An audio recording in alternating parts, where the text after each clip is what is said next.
Hi friends, आज हम भूगोल पढ़ेंगे जिस मुख्य चैप्टर है कि भारत का परिचय।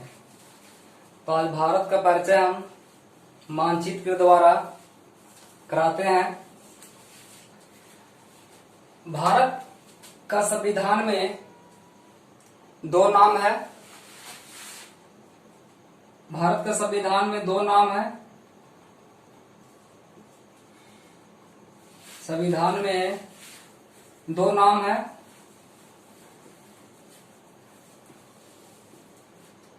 एक भारत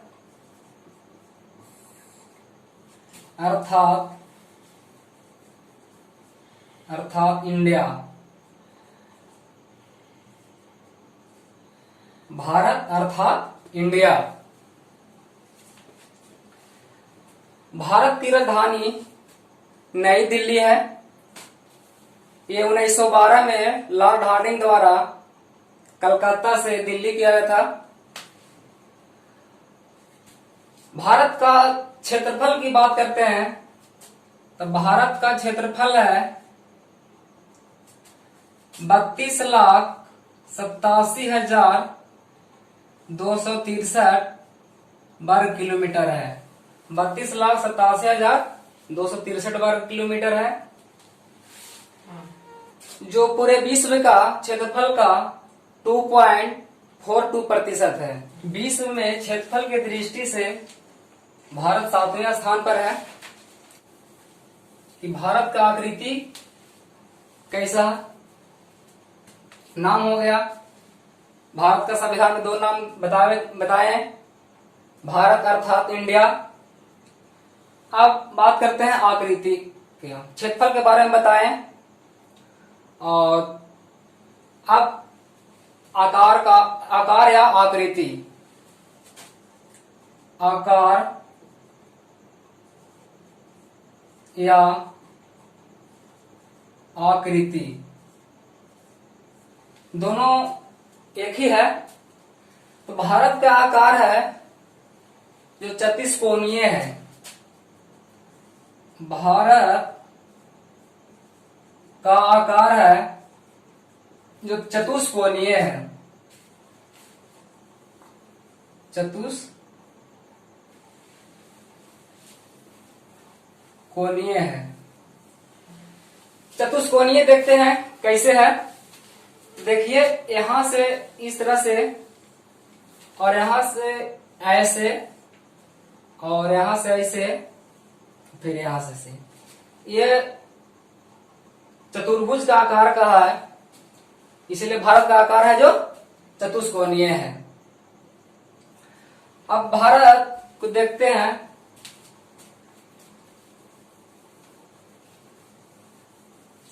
भारत का आकृति तो देख रहे हैं। अब भारत के उत्तरी बिंदु से दक्षिणी बिंदु की लंबाई 3214 किलोमीटर है। उत्तरी बिंदु इंदिरा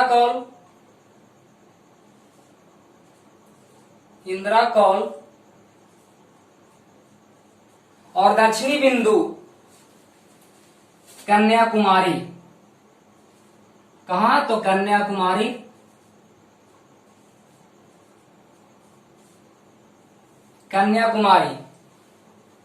जो दूरी है भारत की मुख्य भूमि का, इंदिरा कौल से कन्याकुमारी तक की दूरी है उत्तर से दक्षिण, जो 3214 किलोमीटर है। 3214 किलोमीटर है। यहां पे लिखते हैं।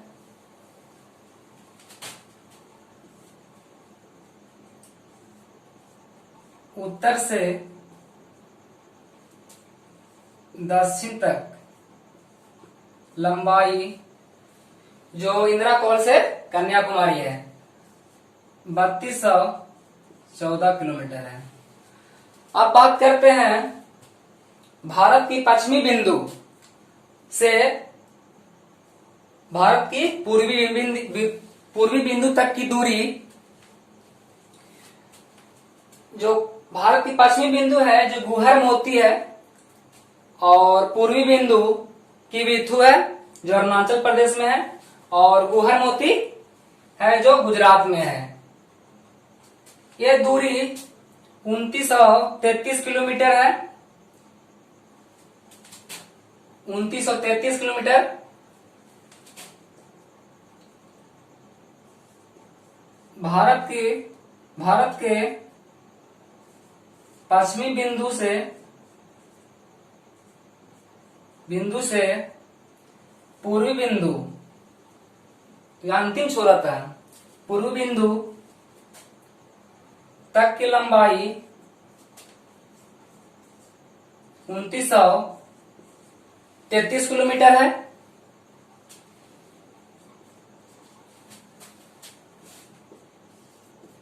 भारत का पड़ोसी देश 9 है, जिसमें 7 वो स्थलीय और 2 को जलीय है। 7 वो स्थलीय और 2 को जलीय है।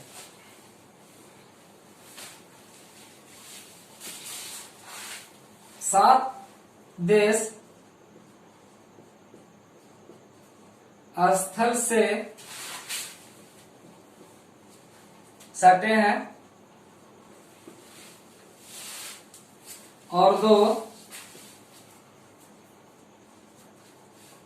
जलीय सीमा से है, जलीय सीमा से सटे हैं।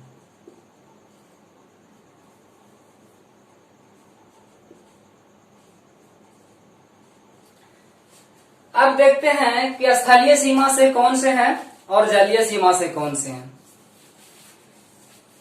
इसका एक ट्रिक के माध्यम से भी याद कर सकते हैं, लेकिन पहले देखते हैं बिना ट्रिक का। ये पाकिस्तान हो गया, जो कि गुजरात से होते हुए जम्मू कश्मीर तक जाकर मिलती है। अब ये लद्दाख हो गया इस साइड में, और ये पाकिस्तान का पश्चिम से अफगानिस्तान है, और जम्मू कश्मीर से लगती है ये चीन है।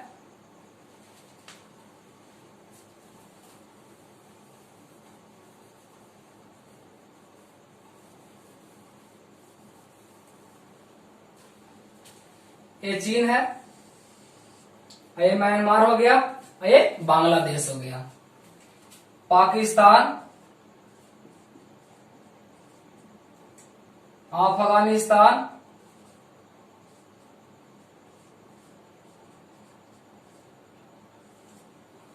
और ये चीन है, और ये म्यांमार है।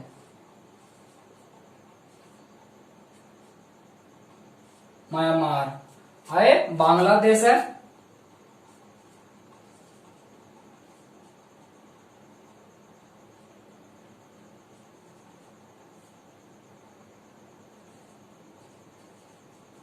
और ये नेपाल है, और भूटान है।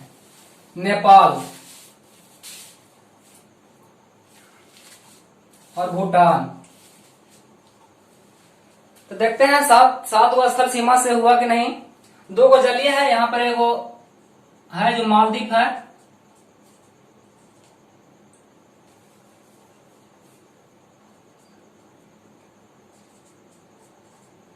मालदीव है,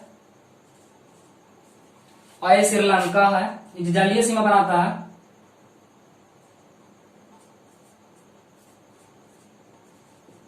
श्रीलंका।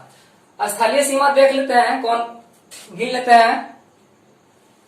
ये अफगानिस्तान हो गया, दूसरा पाकिस्तान हो गया, तीसरा चीन हो गया, चौथा नेपाल, और 5वां भूटान, 6ठा म्यांमार, और 7वां बांग्लादेश हो गया। तो 7 हो गया, और 2 को जलीय है जो मालदीव है और श्रीलंका है। तो 7 देश जो सटे हुए हैं, और दो को जलीय से और दो जलीय सीमा से सटे हैं, दो जलीय सीमा से सटे हैं। अब देखते हैं इसमें एक और है जो स्थल और जल से दोनों सटे हैं। कौन सा देश है जो स्थल एवं जल से दोनों सटे हैं? तो वो हो जाएगा 3 हो जाएगा। एक तो है पाकिस्तान, ये सब जल है, ये पाकिस्तान जो अरब सागर से सटती है और भारत से भी सटती है। और एक म्यांमार है, स्थल और जल दोनों सीमा भारत के साथ है, म्यांमार है। और एक बांग्लादेश है। तो लिख देते हैं भारत को का स्थल एवं जलीय सीमा बनाने वाले देश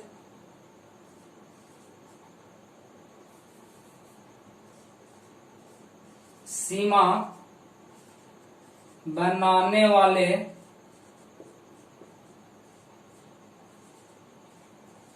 देश 3 है, 3 है। 3 देखिए, एक पाकिस्तान हो गया जो अरब सागर से सटती है भारत से, और एक म्यांमार हो गया जो बंगाल की खाड़ी से सटता है और भारत से, बंगाल हो गया जो भारत से और बंगाल की खाड़ी से सटता है। ठीक है, ठीक है। भारत के पड़ोसी देश का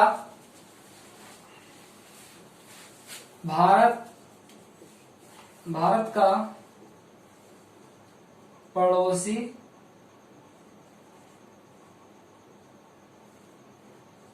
देश का ट्रिक बचपन में एमबीए किया, बचपन में एमबीए किया।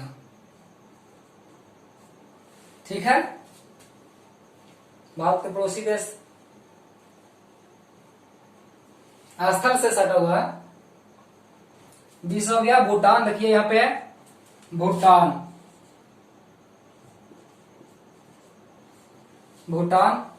और 20 हो गया अफगानिस्तान।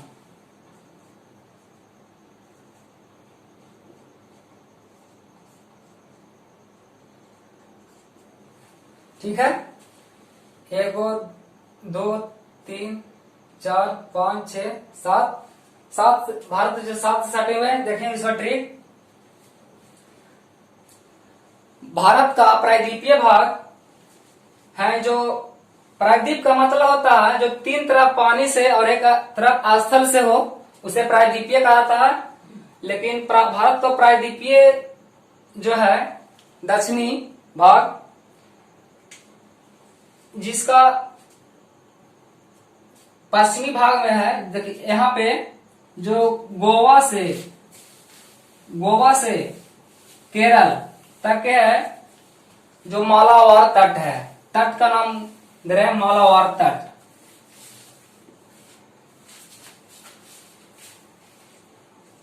मालाबार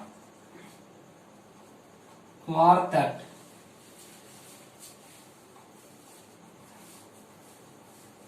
और गोवा से ऊपर गुजरात तक के है, उसे कोकण तट बोला जाता है। गोवा से ऊपर गुजरात तक के है जो कोकण तट बोला जाता है, कोकण तट, कोकण तट।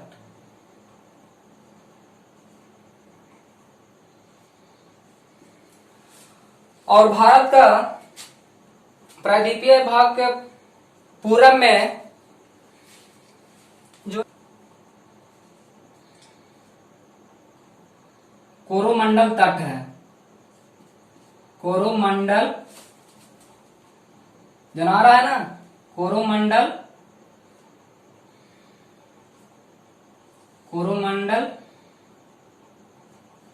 तट है।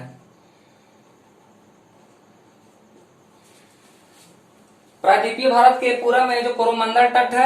फिर देखते हैं गोवा से केरल जो मालाबार तट है। गोवा से गुजरात ऊपर जो कोंकण तट है। और प्रायद्वीपीय भारत के पूरब में जो कोरोमंडल तट है। ठीक है। अब आगे बात करते हैं अक्षांश और देशांतर देखते हैं। अक्षांश और देशांतर।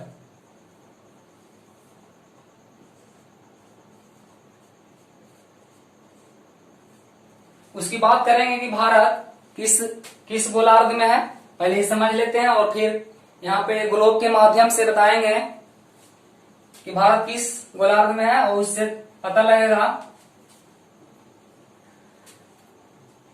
अक्षांश है जो इससे दूरी ज्ञात करने के लिए किया जाता है और देशांतर है जो समय ज्ञात करने के लिए प्रयोग किया जाता है। अक्षांश देखते हैं 0 डिग्री अक्षांश। 0 डिग्री अक्षांश रेखा 0 डिग्री अक्षांश रेखा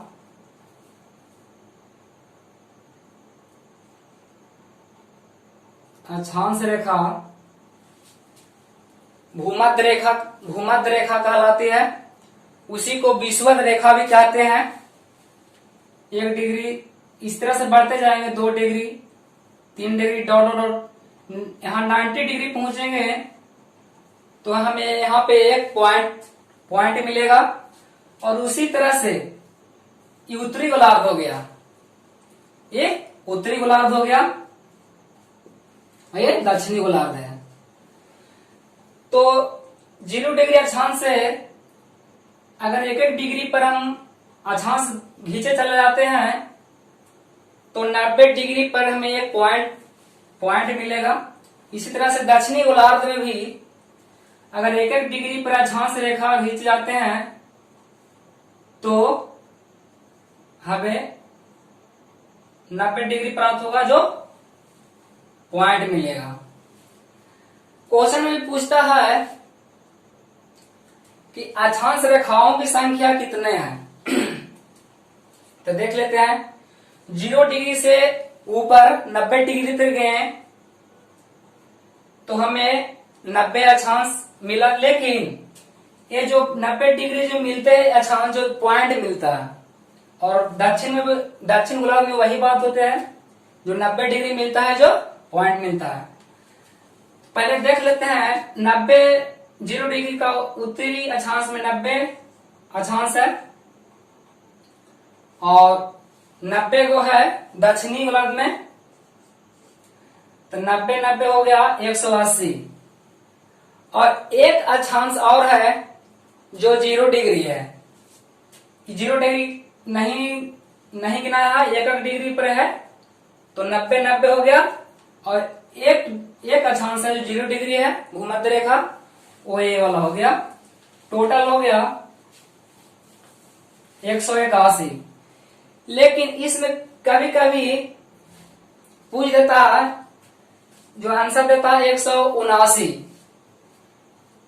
ये भी ठीक है, लेकिन 79 देने का कारण यह है जो 90 डिग्री जो पॉइंट मिलता है उसे ऐड नहीं करता है, जिसमें 90 डिग्री में एक पॉइंट मिला यहाँ और एक पॉइंट मिला यहाँ दक्षिण गोलार्ध में, तो ये दोनों को घटा देता है। बड़े बड़े एग्जामों में भी कभी 179 दे देता है और 81 भी देता है। दोनों में से एक रहेगा, चाहे 179 रहे या 81 रहे। तो हमें ध्यान देंगे कि जो बिंदु मिलता है ना, कभी कभी उसको नहीं जोड़ता है, कभी कभी जोड़ता है, ये दोनों आंसर देता है। एग्जाम में ध्यान दीजिएगा। और अब देशांतर रेखा की बात करते हैं। तो देशांतर रेखा की बात करते हैं तो देशांतर रेखा वो खड़ी रेखा है। ये जो है पड़ी रेखा था, ये खड़ी रेखा है। यानी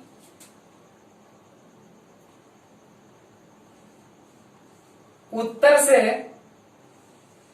दक्षिण खींची जाने वाली रेखा है जो देशांतर रेखा। इसमें भी वही है, ये जो 90 डिग्री ऊपर और 90 डिग्री तक नीचे जो खींचा जाता था, ये जो 180 डिग्री 0 डिग्री देशांतर है,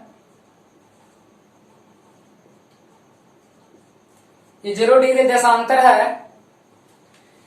जो इस तरह से भी हम लेंगे तो 180 डिग्री तक 180 डिग्री तक पूर्वी गोलार्ध में जाएंगे, ऐसा ऐसा ही 180 डिग्री तक, और 180 डिग्री तक ही ये गोल है, 180 डिग्री तक जाएंगे, और पश्चिमी गोलार्ध में भी इसी तरह से 180 डिग्री तक जाएंगे।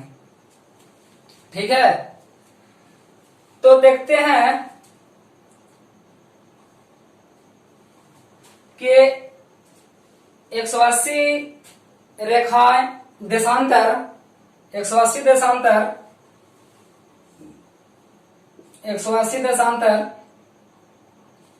पूर्वी भाग में और 180 देशांतर है जो पश्चिमी भाग में। तो 180 प्लस 180 बराबर 360।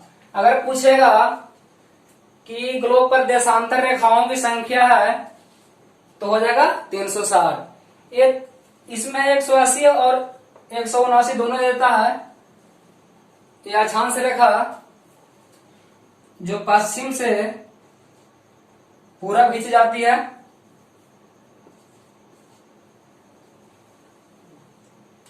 और ये देशांतर रेखा लंदन के ग्रीनविच बीच से होते हुए गुजरी है।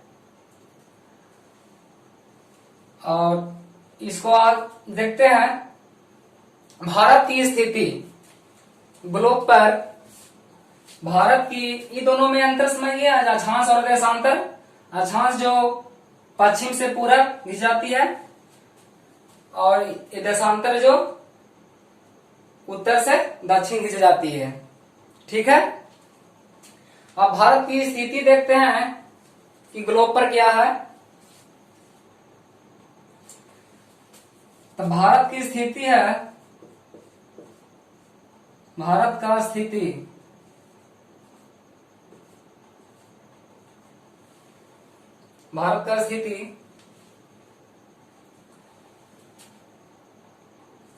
ग्लोब पर ये हो गया देशांतर रेखा और हो गया भूमध्य रेखा। ये 0 डिग्री देशांतर, ये 0 डिग्री देशांतर,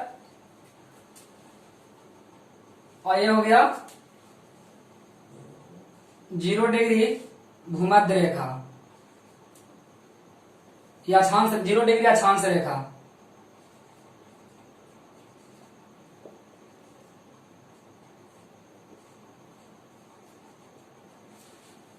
अक्षांश रेखा के उत्तर में, उत्तर को उत्तरी गोलार्ध, ये उत्तर हो गया, और ये दक्षिण है, और ये पश्चिम है, पूरब है। ठीक है, अक्षांश रेखा को उत्तर में उत्तरी गोलार्ध और दक्षिण में दक्षिण गोलार्ध। देशांतर रेखा को पश्चिम में पश्चिमी गोलार्ध और पूरब में पूर्वी गोलार्ध कहते हैं। ठीक है, अब भारत की स्थिति ग्लोब पर देखते हैं क्या है। तो पहले अक्षांश रेखा खींच लेते हैं, 23 डिग्री उत्तरी अक्षांश,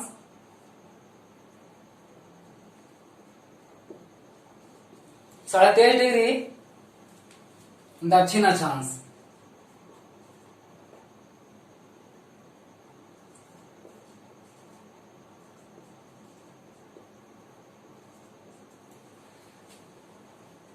साढ़े 23 डिग्री उत्तरी अक्षांश है, जिसको हम कर्क रेखा कहते हैं। और ये और 3.5 डिग्री दक्षिणी अक्षांश है जो मकर रेखा कहलाती है, मकर रेखा कहलाती है। और ये जो भूमध्य रेखा, भूमध्य रेखा।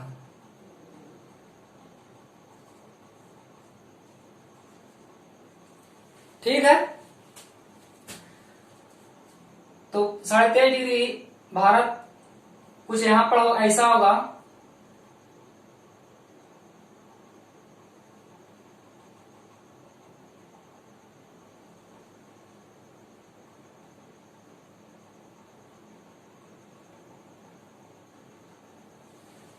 साढ़े 23.5 डिग्री कर्क रेखा भारत के बीचों बीच भागों से गुजरती है। तो देख रहे हैं भारत, तो भूमध्य रेखा से भारत की जो दूरी है 876 किलोमीटर है। कितना है? 876 किलोमीटर दूरी है। भूमध्य रेखा से भारत की दूरी है जो 876 किलोमीटर है। अब बात करते हैं मुख्य भारत की सबसे दक्षिणतम बिंदु 8 डिग्री 4 मिनट का कि अच्छा ये उत्तरी अक्षांश है, उत्तरी अक्षांश, अक्षांश है तो अक्षांश है। देखिए ये जो गुजरी है जो 8 डिग्री 4 मिनट है। और भारत की सबसे उत्तरी जो इंदिरा कौल है जो यहां पे गुजरती है जो 37 डिग्री 6 मिनट है। भारत की अक्षांशीय विस्तार है 8 डिग्री 4 मिनट उत्तरी गोलार्ध से 37 डिग्री 6 मिनट उत्तरी गोलार्ध। अब देशांतर देखते हैं, तो देशांतर में कुछ इस तरह से भी रेखा खिंचाती है, इस तरह से इधर भी खिंचाएगी, ऐसे खिंचाते हुए जाएगी। ठीक है, तो अब जो देशांतरीय विस्तार है, जो ये जो रेखा से पार हुई है, ये तो 0 डिग्री हो गया, ये 0 डिग्री मेनली हो गया। अब भारत की जो 68 डिग्री 7 मिनट पूर्वी देशांतर से 97 डिग्री 25 मिनट पूर्वी देशांतर भारत का विस्तार है। और अक्षांशीय रेखा 8 डिग्री 4 मिनट से 37 डिग्री 6 मिनट उत्तरी गोलार्ध है। ये कन्याकुमारी में है, भारत की सबसे दक्षिणतम बिंदु कन्याकुमारी है। जहां अक्षांशीय विस्तार देखते हैं तो यहाँ पे 8 डिग्री 4 मिनट उत्तरी अक्षांश,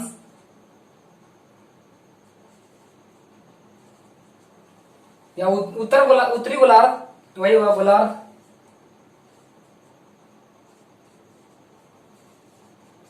ठीक है, और 37 डिग्री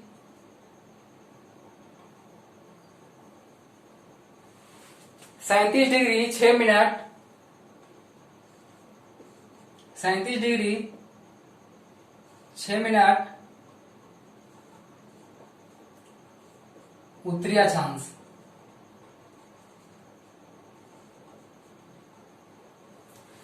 और भारत की देशांतरी विस्तार है जो यहाँ पे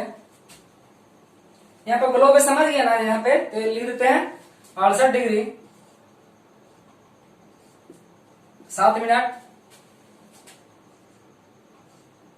पूर्वी देशांतर।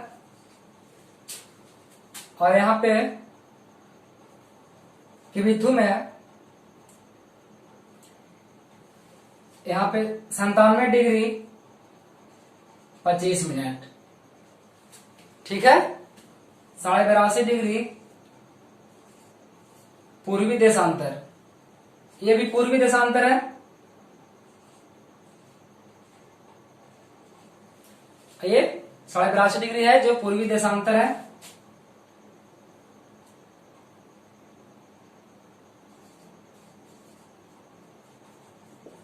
तो भारत देख रहे हैं किस गोलार्ध में है, यहाँ पे देखे थे किस गोलार्ध में है, भारत यहाँ पे है। तो भारत है जो उत्तर भूमध्य रेखा को उत्तर है और देशांतर रेखा को पूरब में है। तो वो भारत जो स्थित है जो उत्तर पूर्वी गोलार्ध में है, भारत स्थित है उत्तर पूर्वी गोलार्ध में। ठीक है, अब यहां पे आते हैं जो 82.5 डिग्री पूर्वी देशांतर, जो भारत का मानक समय है, इसे समय निर्धारित किया जाता है। यूपी के मिर्जापुर से होते हुए मध्य प्रदेश, छत्तीसगढ़, उड़ीसा और आंध्र प्रदेश से गुजरती है। ये पांच राज्य से होकर गुजरती है, 5 राज्यों से राज्य से होकर गुजरती है। ठीक है, अब देखते हैं कि भारत का देशांतरीय विस्तार है सबसे पूर्वी, भारत के सबसे पूर्वी में जो 97 डिग्री 25 मिनट है। थोड़ा सा देखते हैं, इसके बारे में जानते हैं। भारत के सबसे पूर्वी बिंदु पर है जो 97 डिग्री 25 मिनट, और भारत के सबसे पश्चिमी बिंदु पर है, भारत के सबसे पश्चिमी बिंदु पर जो 68 डिग्री 7 मिनट। ठीक है, अब इसका देखते हैं अंतर, देशांतरीय अंतर निकालते हैं। तो यहां से यहां तक के अंतर निकालते हैं, कितने डिग्री देशांतर का अंतर है। तो 15 में 7 गया 8, 1 और ये हो गया 17 में से 8 गया तो 9 और ये हो गया 2, 29 डिग्री 18 मिनट। ये लगभग 30 डिग्री देशांतर, पूर्वी देशांतर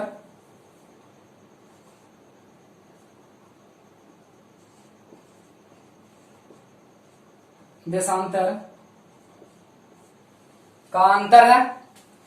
तो 1 डिग्री देशांतर में 4 मिनट होती है। इकाई से देशांतर रेखा से समय निर्धारित किया जाता है। तो 1 डिग्री देशांतर में देशांतर मैंने पूर्वी या पश्चिम जाइए, कोई दिक्कत नहीं है। मैंने 1 डिग्री देशांतर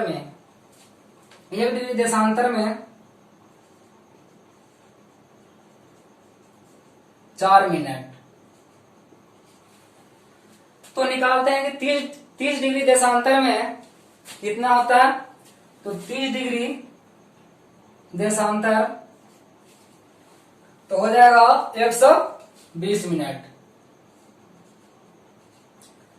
120 मिनट का एक मतलब मिनट है, तो इसको घंटा बदलते हैं, 60 से भागा देंगे, 2 घंटा।